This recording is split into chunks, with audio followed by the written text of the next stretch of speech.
What's up, my comic comrades? The X-Men have been going through a whirlwind of changes over the past few years, and that trend is looking to continue in 2023, as the first X-Men crossover event of the year, Sins of Sinister, has just arrived. Essentially, the story has been building throughout several X-Men titles, including Judgment Day and Immortal X-Men, for some time now, and the Sins of Sinister event could even bring about the destruction of Krakoa. Regardless, this is likely going to be a great story if this first issue and setup issues are any indication. So let's jump into issue 1 and see how it starts.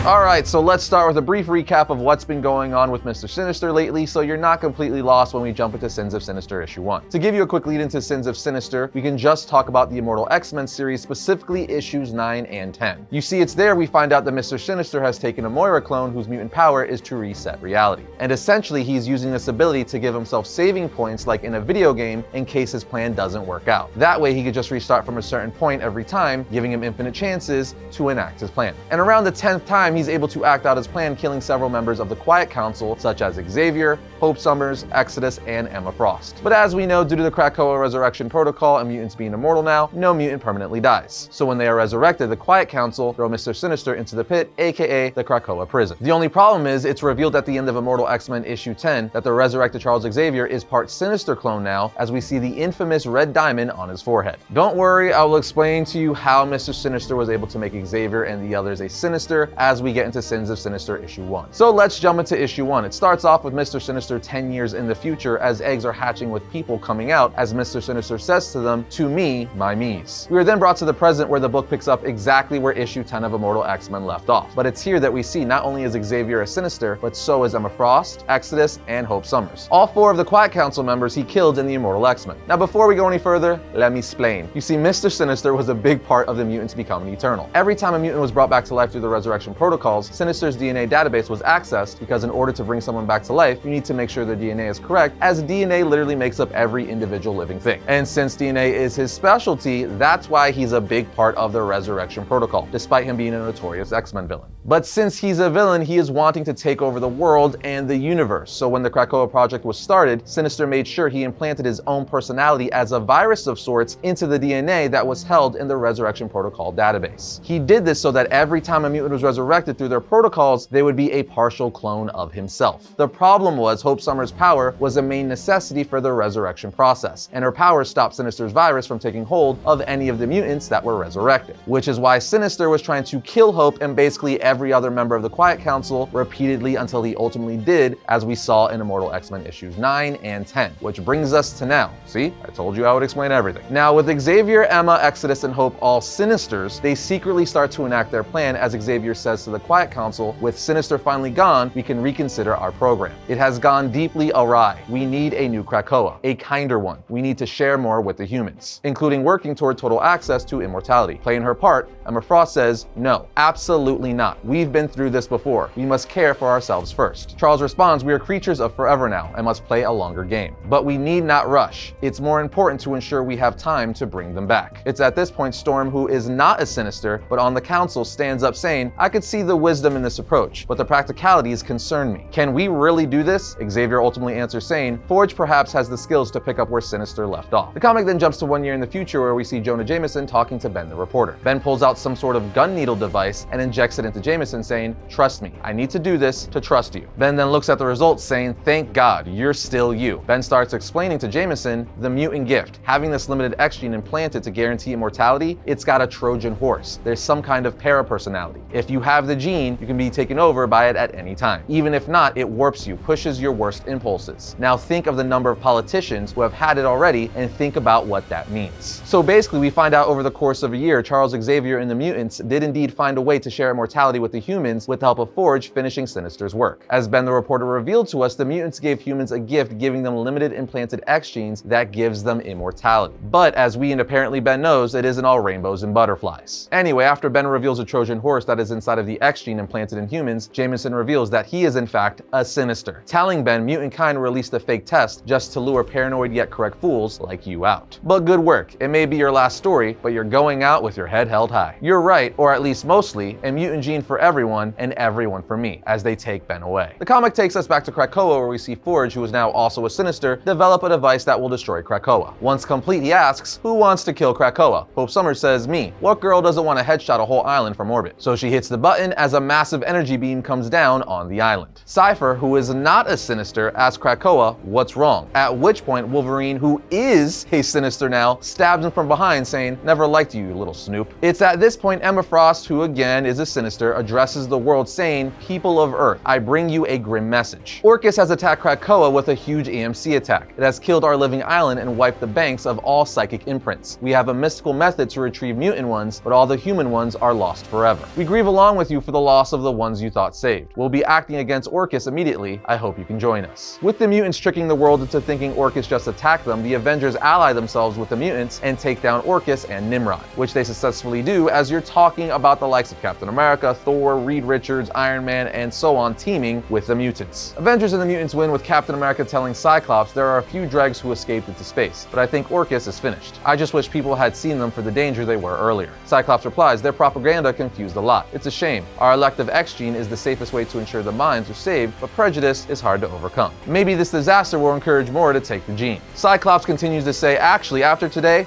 you're all honorary X-Men. What do you think about the gene that goes along with it? Captain America, mutant. Cap replies, it'll be a hell of a statement, right? Putting his arm around Cyclops saying, we're in this together. So essentially, Sinister is doing a fantastic job tricking Earth's heroes and the entire world. Back on Krakoa, Sinister, having infected everyone on the island, finally comes out of hiding. Xavier says the plan has progressed. Krakoa is dead. Earth is compromised. None will know you've been released from the pit. Sinister replies, excellent. Now I can enjoy the show closer up. It's good to watch your handiwork. Sinister then leaves his semi-clone, so to speak, to travel to Muir Island to his Moira lab that's hidden beneath it. He then gloats to himself aloud as if he's talking to the mutants when they were building Krakoa and the Resurrection Protocol, saying, yes, you can use my gene library. Yes, I promise not to hide anything in it. Yes, I will be lying. Of course they had their best geneticists go over it, but their absolute best, i.e. me, did the tampering. I buried a copy of myself and some extra spice in every DNA sample. Anytime anyone died, they'd be compromised when they were brought back. A perfect plan, except it just didn't work. Sinister then explains what I explained to you guys earlier, that it didn't work because whatever gift Hope Summers has was stopping his DNA from taking over the resurrected mutants, which is why he killed her, and once he did, his plan worked. Sinister then looks at his monitors as he stares at the X-Men saying, I've been beaten by the X-Men so many times, but now the X-Men are mine. The X-Men are me. Everything is Sinister forever. Now popcorn, fun time. Let's see what I can discover. Commence my 5-year plan. From here, we see Sinister enact his 5-year plan, systematically taking out problem characters like Thanos by having a physically manipulated Juggernaut be shrunken down and loaded into a forge-crafted temporal cannon to be shot as a bullet through Thanos' head, killing him. Dr. Doom is also growing increasingly suspicious of Krakoa and the mutants, and since he was unaware that Namor was already compromised, Namor was able to kill Doom and replace Doom with a clone under the mutants' control. We continue to get pages of Sinister systematically taking out other teams and characters like the Eternals, the Fantastic Four, and even the remaining Avengers. And eventually even Storm catches on, saying, I've become increasingly disillusioned with our work. Yes, there is a lot of bright light, but the shadows it casts are dark. She even realizes that Nightcrawler isn't Nightcrawler, but an imposter. So Sinister reveals that he has mutated and manipulated the real Nightcrawler, having him on a leash like a dog. Storm, shocked to see that Sinister has been released from the pit, learns that he is actually behind all of this. Well, we also learn that Sinister and everyone he has under his control cannot affect Storm, as she had safeguards implanted in her long ago, as she calls upon lightning and storms, fleeing while calling everyone in Krakoa abominations. After this, we see Sinister continuing to take over not just Earth, but the universe. We see him use magic to kick Asgard and all of its inhabitants away from Midgard, perpetually lost. We also see Wanda defeated with the caption saying, no more Wanda, just in case. That's right, he freaking took out the Scarlet Witch, and the list goes on. The comic then time jumps again, and we see Sinister has been splicing characters' DNA together, giving us a Spider-Man Nightcrawler Legion hybrid. The book finally ends with Sinister traveling back to his secret Moira lab, learning it's gone, saying, someone stole my lab, someone has stolen my Moiras, I'm trapped. And there you have it, guys, the official kickoff to the Sins of Sinister event. This was a fantastic start, and the way that Marvel set the stage for the story by placing Easter eggs here and there throughout all the different X-Men stories has been brilliant. It's made it a lot of fun as the payoffs and secrets are starting to be revealed. Anyway, it's got me pretty excited to see how the story progresses and how many changes it's going to bring to the mutants and the Marvel universe as a whole, because it will most definitely have some serious ramifications for both. We will of course be covering it here on the channel as it unfolds,